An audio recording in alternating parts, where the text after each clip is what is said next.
ನಮ್ಮದ ಸುಮಾರು 54 ರೈತರು 8 ವರ್ಷಗಳಿಂದ ಇವರು ಉತ್ತಾರಿಗೆ ಬರೀ ತಾಲೂಕು ತಹಸೀಲ್ದಾರ್ ಆಫೀಸ್ ಹೋಗೋದು ಬರೋದು ಮಾಡಕತ್ತಿದ್ರು.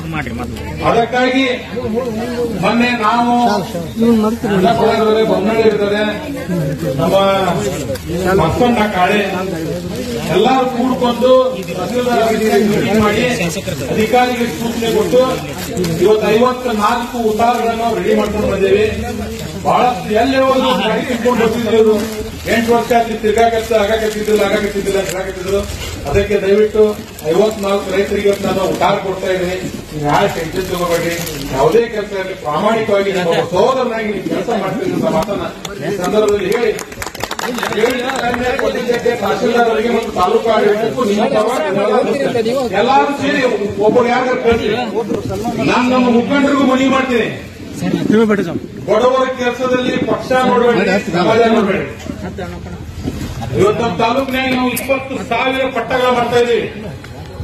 50-60 ವರ್ಷಗಳಿಂದ ಮನೆ ಕಟ್ಕೊಂಡಿದ್ದವರು ಅವರ ಹೆಸರಿಗೆ ಪಟ್ಟ ಕೊಡುವಂತ ಕೆಲಸ.